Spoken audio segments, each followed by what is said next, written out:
Bonjour, je suis Lydia Provin de votre assistante, formatrice e-learning et créatrice d'applications pour Microsoft et Adobe. Dans une base de données Access, vous pouvez avoir besoin de cocher, décocher des cases qui se trouvent dans plusieurs enregistrements dans un formulaire affiché en mode formulaire continu.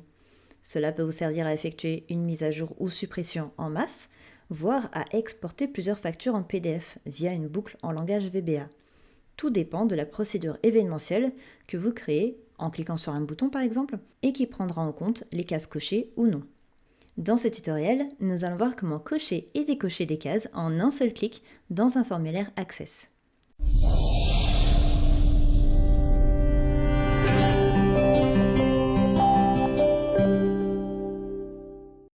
Pour ce tutoriel, je vais partir d'une base de données simple comportant une table client, ici, avec des informations classiques, prénom, nom, adresse, etc. Et son formulaire, avec un affichage en mode formulaire continu, afin que les enregistrements se retrouvent les uns en dessous des autres. La particularité, c'est que j'ai rajouté, alors je vais fermer le formulaire, je passe en mode création de la table, et j'ai rajouté un champ sélection, donc sans accent. C'est un champ oui/non. Car même si je n'ai besoin de cette information que pour la sélection des cases à cocher, il faut bien que l'information soit stockée quelque part. Donc elle se trouve dans la table client et dans son formulaire. Donc je l'ai mise ici. Ok. Je fais un clic droit sur mon formulaire, mode création. Et pour cocher, décocher des cases, en un seul clic, je vais me servir d'un bouton, ou plutôt de deux boutons. Pour cela, dans le menu conception de formulaire, lorsque vous êtes en mode création du formulaire, vous allez cliquer sur bouton. Et je fais un clic dans l'entête de formulaire. Donc j'ai l'assistant de bouton de commande qui se lance, je clique sur annuler. S'il ne se lance pas, c'est que utiliser les assistants contrôle n'est pas activé chez vous. Si vous cliquez, il apparaîtra quand vous réinsérez un contrôle. Ensuite, toujours avec le bouton sélectionner, je vais dans format, style rapide, et je vais lui attribuer ce format, donc effet intense, or 4 accentué. Et ensuite, dans la feuille de propriété, alors si elle n'apparaît pas, c'est dans conception de formulaire, et vous cliquez sur feuille de propriété. À l'onglet format, à la place de commande 21, je vais écrire cocher. Je vais ensuite copier ce mot, le coller donc dans l'onglet autre à la ligne non, CTRL V, et pareil à texte infobule, CTRL V. Ensuite, je retourne à l'onglet format. À la ligne image, je clique dessus pour faire apparaître les trois petits points. Je clique dessus et je vais rechercher l'image marque. Donc j'appuie sur la touche M pour que ça aille plus vite. Marque, OK. Donc là, c'est mon premier bouton. Ce que je vais faire, c'est que je le sélectionne, je fais un CTRL-C, CTRL-V. Et ce deuxième bouton, je vais l'appeler décocher. Donc ensuite, CTRL-C pour copier. Je le colle dans texte infobule. Je le colle aussi dans non, mais je retire l'accent, puisqu'en VBA, il faut éviter les accents et on va en avoir besoin dans un instant. Donc pour terminer, je retourne dans format, à la ligne image. J'appuie sur la touche S pour rechercher l'icône supprimer. Et OK.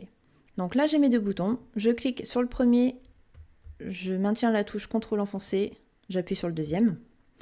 Et dans la feuille de propriété, je vais réduire la largeur à 0,5 et la hauteur, je la mets à 0,5. Voilà.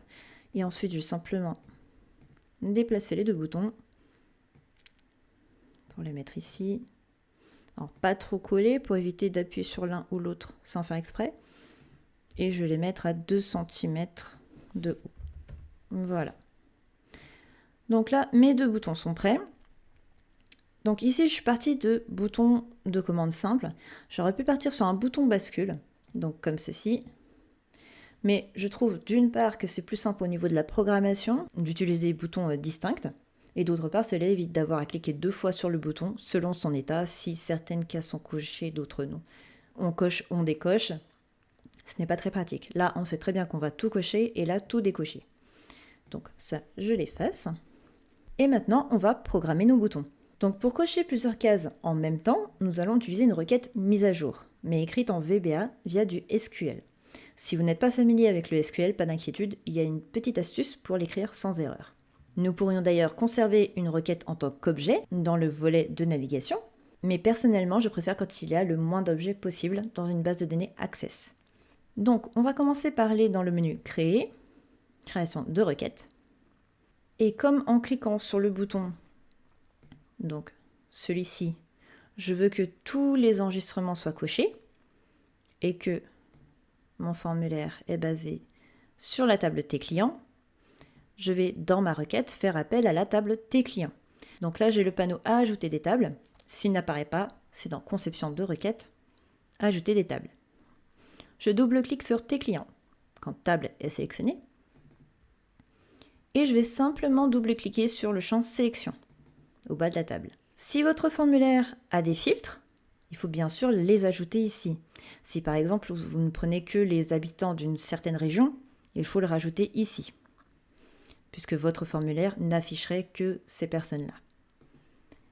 Je vais ensuite dans Conception de requête cliquer sur Mise à jour pour transformer ma requête en requête mise à jour.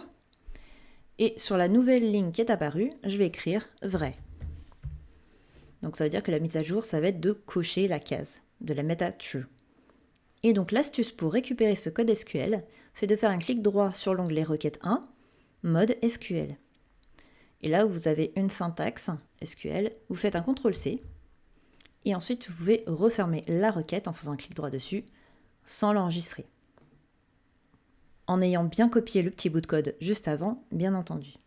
Alors maintenant, me revoilà dans mon formulaire, en mode création. Je vais cliquer une fois sur le bouton pour tout cocher, et dans la feuille de propriété, à l'onglet événements, sur la ligne au clic, je clique sur les 3 petits points, je fais appel au générateur de code, et je me retrouve dans la fenêtre VBA.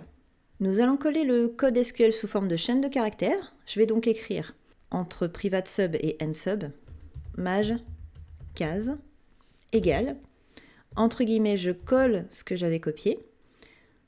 Je remonte d'une ligne et je vais enlever le point-virgule de fin et je ferme avec des guillemets. Donc ici, maj-case, c'est le nom que je donne à cette chaîne de caractères, mais vous pouvez l'appeler autrement. Et entre guillemets, c'est le code qu'on a copié dans la requête.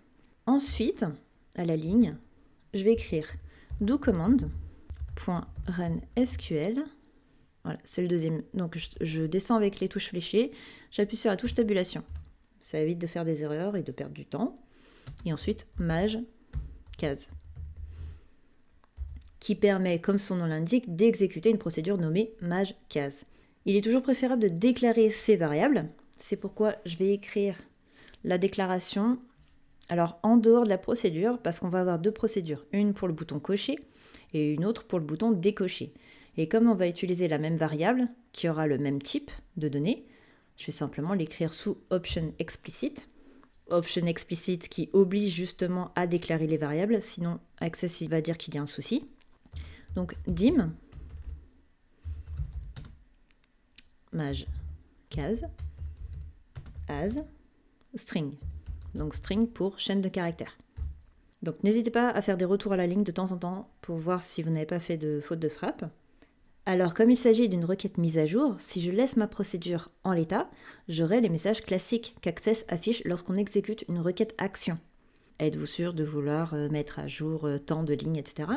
Or, je souhaite que cela reste assez transparent pour l'utilisateur et je ne souhaite pas qu'il soit perdu en voyant des messages d'avertissement apparaître et qu'il ne sache pas quoi faire. Donc pour cela, on va utiliser 2 lignes de code que j'ai déjà abordées dans le tutoriel sur la liste des principaux codes VBA que j'utilise sur Access. Je vais donc écrire en début de procédure. Alors ici, un saut de ligne suffit. Je me mets juste en dessous de private sub et je vais écrire doCommand.set warnings. Voilà, donc tabulation. Là, c'est false, parce que je vais mettre les warnings, comme on dit, à faux, donc c'est-à-dire que je les désactive. Et ensuite, je copie, CTRL-C, et je colle à la fin de la procédure, CTRL-V. Sauf que false, ça va devenir true. Surtout, n'oubliez pas cette ligne, sinon vous ne serez plus averti de rien, même pas de la suppression accidentelle d'une table, par exemple. Donc une fois que votre procédure sera exécutée une première fois, s'il n'y a pas cette ligne, vous pourrez appuyer sur la touche Supr sur une table et il n'y aura pas de demande de confirmation. Donc faites très attention à ça. Ensuite, pour terminer, on va rajouter un refresh, tout simplement parce que sinon le formulaire ne va pas se mettre à jour. Donc ça, c'est pour rafraîchir le formulaire. Maintenant, on peut fermer la fenêtre VBA pour l'instant. Et maintenant que notre bouton cocher est programmé, on va passer au bouton décocher. Cette fois-ci, il est inutile de passer de nouveau par une création de requête, puisqu'il faut simplement changer la mise à jour de true à false.